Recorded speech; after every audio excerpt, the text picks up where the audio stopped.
السلام عليكم ورحمة الله وبركاته.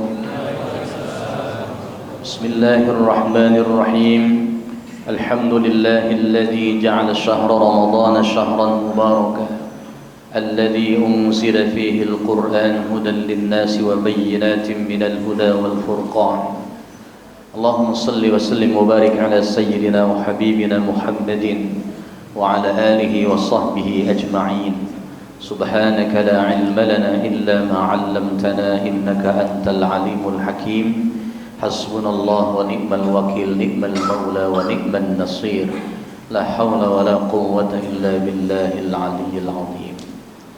وقال الله تعالى في كتابه الكريم وهو أصدق القائلين: أعوذ بالله من الشيطان الرجيم. بسم الله الرحمن الرحيم. ألا إن أولياء الله لا خوف عليهم ولا هم يحزنون الذين آمنوا وكانوا يتقون لهم البشرى في الحياة الدنيا وفي الآخرة لا تبديل لكلمات الله ذلك هو الفوز العظيم. صدق الله العظيم. Ma'asyiral muslimin, jamaah salat sunnah tarawih Masjid As-Salam yang insyaallah sore hari menjelang malam ini semua dirahmati Allah Subhanahu wa taala. Sehat semuanya Bapak? Alhamdulillah. Tanpa terasa tentunya malam hari ini menginjak kita malam yang ke ada ikhtilaf nih, yang mana nih? Yang ke-6 gitu ya. Malam yang ke-6 ya. Kita ucapkan alhamdulillahirabbil alamin. Kita bersyukur kepada Allah. Allah masih berikan kita kekuatan iman Islam, satu nikmat yang begitu besar yang patut kita bersyukur kepada Allah, yang tidak semua orang bisa menikmati iman Islam seperti kita pada sore hari ini. Banyak mungkin saudara kita seiman seakidah, namun tidak seberuntung kita Bapak Saudara sekalian. Saya kalau perhatikan di jalan-jalan, artinya pinggir-pinggir jalan, maksudnya bukan di tengah jalan, ya, ditabrak nantinya. Banyak orang mengadakan atau menyelenggarakan buka puasa bersama. Nah, sudah ada yang buka puasa bersama belum? Sudah ya. Ya, kalau buka puasa jadi masjid, kita bersyukur. Kenapa? Karena kita langsung sholatnya maghrib berjamaah, hadirin. Yang saya kadang prihatin itu dan hampir saya jarang menerimanya. Hampir rata-rata saya tolak kalau cuma sekedar buka puasa di kafe-kafe, hadirin. Kenapa? Pasti banyak kerugian yang kita dapati. Ruginya adalah kita meninggalkan sholat maghrib berjamaah di masjid. Ya, padahal begitu dahsyatnya ganjaran orang yang di samping dia puasa tapi juga tetap menjaga kewajiban sholat berjamaah di masjid yang dirahmati Allah. Makanya orang-orang yang puasa itu sungguhnya bukan hanya sebatas dia mentang-mentang dia lapar dan dahaga seharian penuh, kemudian begitu datang buka puasa menjadi momen yang baginya mengancam, dia mesti berkenyang-kenyang ya untuk melepaskan dahaga dan minumnya, lapar dan minumnya maksud saya ya, sehingga melalaikan waktu yang begitu berharga. Siogianya tidak seperti itu hadirin. Kita buka ala kadarnya, minum air putih, kemudian beberapa butir korma kalau memang ada. Ya, kalau sekarang ini buah korma kalah hadirin sama bakwan. Kalau korma itu kalah sama lontong, ya. Orang lebih tertarik untuk memilih lontong, kemudian bakwan, ya. Ada tempo hari ada. Kamu sudah buka puasa? Sudah Ustaz. Sudah makan belum? Belum. Hanya baru sebatas lontong 3 dengan bakwannya. Jadi kalau orang kita itu baru makan lontong 3 belum makan, ya. Kalau belum 2 piring nasi. Nah itu kira-kira. Hadirin rahmati Allah. Kali ini, tahun ini harusnya kita manage dengan manajemen terbaik dalam Ramadan kita. Ya. Karena begini hadirin, selalu yang menjadi inspirasi saya dalam renungan saya. Ya, kemarin kita mendengar berita duka cita yang mendalam buat kaum muslimin. yakni Habib Hasan Asgaf telah dipanggil oleh Allah Subhanahu wa taala. Ya. Dan tahukah saudara sekalian, luar biasa orang soleh itu seperti itu. Mati ketika meninggal dunianya usai menegakkan sholat sunnah duha, luar biasa. Ya, pengajian beliau banyak di mana-mana. Karena itu melalui momen yang singkat ini saya berwasiat kepada para jamaah sekalian, buat diri saya dan para jamaah sekalian, yuk jadikan Ramadan kali ini Ramadan terbaik dalam kehidupan kita. Caranya bagaimana? Betul-betul mengikuti apa yang dicontohkan oleh Nabi Shallallahu Alaihi Wasallam. Ya, mulai dari berbukanya saja, sekedar kita minum air putih, kemudian beberapa kue, barangkali kalau korma tidak ada, kalau korma ada silakan korma 3 butir, langsung kita siapkan diri kita untuk sholat maghrib berjamaah. Usai sholat maghrib ala kadar doa kita tegakkan sunnah ba'diyahnya, kemudian kita berdoa, kemudian kita langsung menyantap makanan yang mungkin ada besaran dikit lah, ya silakan. Kemudian siap-siap untuk menegakkan isyaknya berjamaah. Jadi betul-betul memanfaatkan momen Ramadan ini, mulai dari yang fardu, yang sunnahnya pun jangan sampai ditinggal hadirin. Ya, rugi sekali. Yang fardu kita kerjakan, ya, kemudian yang sunnah pun kita dapati.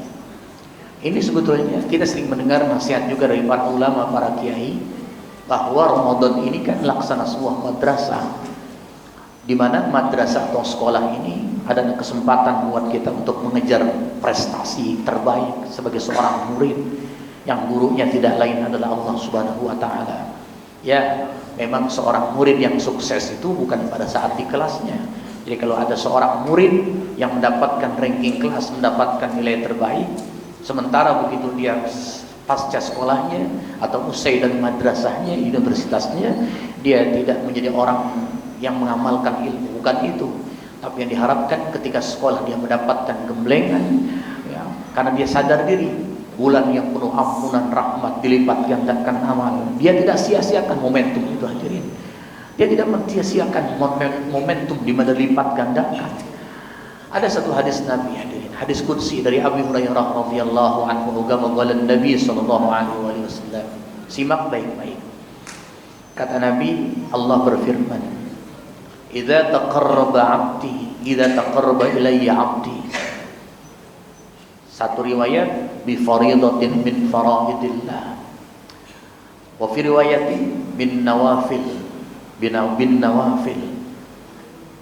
Kata Allah, ada seorang hambaku yang senantiasa berupaya mendekat diri kepadaku dengan wasilah mengerjakan yang fardu secara sungguh-sungguh, terus menerus. Ya, mazal 'abdi yataqarrabu ilayya bi fariidatin min faraidillah wa bin nawafil.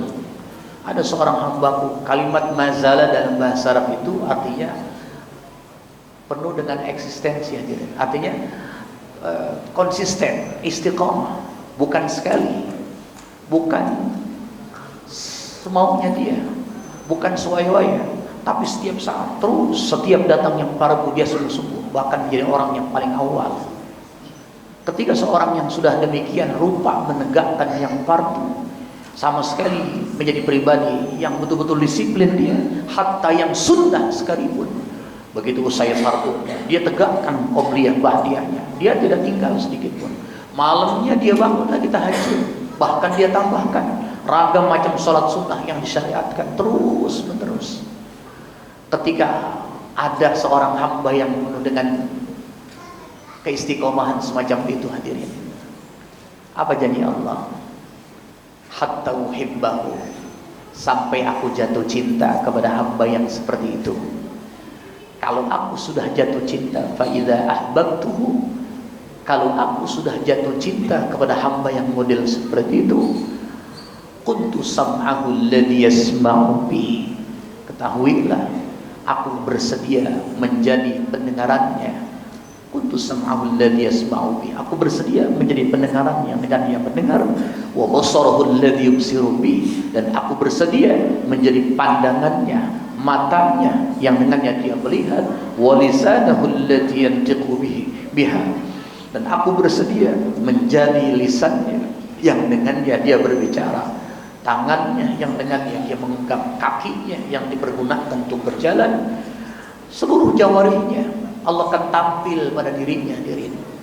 Jadi kalau orang-orang, kita harus yakin dan percaya pada tingkatan tertentu seorang hamba itu, ya, pada tingkatan tertentu seorang hamba dengan keistiqomahan yang luar biasa, maka yang tampil pada dirinya nanti adalah Allah. Allah akan membimbing dirinya, bahkan jawarihnya. Maka nggak heran rahmati Allah kalau orang-orang semacam itu, kata Allah, apabila dia berdoa kepadaku, pasti doanya aku ijabah dia. Apabila dia berdoa kepadaku, pasti doanya aku ijabah. Jadi hadirin, disinilah kita harus pahami. Ternyata dari turun temurun kita mendengar penjelasan para ulama. Kenapa kita mesti memuliakan para aulia Allah, para ulama, ya, orang-orang soleh? Kita harus muliakan, kita hormati mereka, karena mereka punya nilai lebih ibadahnya dibanding kita. Rahmati Allah, doa-doa mereka mustajab, ya. Karena itu memang ada orang-orang yang memang mustajab doa mereka. Dan jangan sekali-kali kita mengecilkan mereka, jangan sekali-kali kita menyakiti mereka. Kenapa? Allah komandangkan apa? Komandangkan perang. Pokoknya man 'adali waliyan, siapa saja yang memusuhi kekasihku, faqad adzantuhu bil harbi, maka aku umumkan pada orang itu perang terhadapku. Jadi Allah itu marah, nanti Allah yang tampil. Makanya selama hidup di dunia ini kita jangan pernah jauh dari para orang-orang soleh, para ulama, ya, para kiai yang soleh. Dekatin mereka. Caranya duduk di majelis-majelis mereka. Begitu hadirin. Ya. Di samping tambah wawasan keagamaan kita, maka kita menjadi orang-orang yang senantiasa nanti di padang mahsyar dikumpulkan bersama mereka, saudaraku sekalian. Dan kita harus mencontoh. Saya berusaha buat diri saya berjamaah sekalian. Ramadan ini singkat sekali, ya. Jadi memanfaatkan momentum Ramadan ini agar kita menjadi hamba terbaik di sisi Allah Subhanahu wa taala. Minimal ittaqullaha mastata'tum, bertakwalah kalian kepada Allah sekemampuan kalian. Artinya kalau kita tidak mampu pada taraf aulia Allah, para kekasih Allah, minimal salat 5 waktu yang fardu ini jangan ditinggal berjamaah. Dari mulai puasanya, ya, puasanya menjadi orang yang puas semakin berkelas. Tidak lagi pada tingkatan awam yang hanya mampu menahan lapar dan dahaga, tapi juga mampu mengendalikan lisan, mata, mulut, kemudian telinga kita, tangan kaki kita.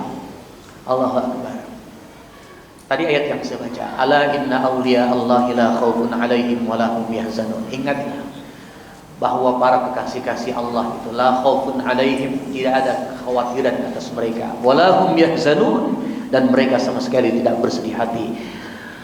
Lalu siapa yang dimaksud para aulia Allah itu? Alladzina amanu wa kanu yattaqun. Mereka lah orang-orang yang beriman sungguh-sungguh dan orang-orang yang sungguh-sungguh dengan ketakwaannya. Jadi orang-orang yang sungguh-sungguh dengan keimanan dan ketakwaannya, itulah para kekasih Allah yang Allah menjamin mereka lahumul busyra fil hayatid dunya wa fil akhirah. Allah jamin berupa kebahagiaan dunianya, apalagi akhiratnya. Di dunia saja mereka sudah dijamin Allah. Makanya tidak ada kekhawatiran orang-orang yang selalu dekat dengan Allah, orang-orang yang selalu berupaya mendekatkan diri kepada Allah. Taubatnya sungguh-sungguh, banyak istighfar, banyak baca Al-Quran, banyak sholat malamnya, disiplin sholat berjamaah di masjid. Nanti lambat hari akan terasa ketentraman dalam hati ini hadirin.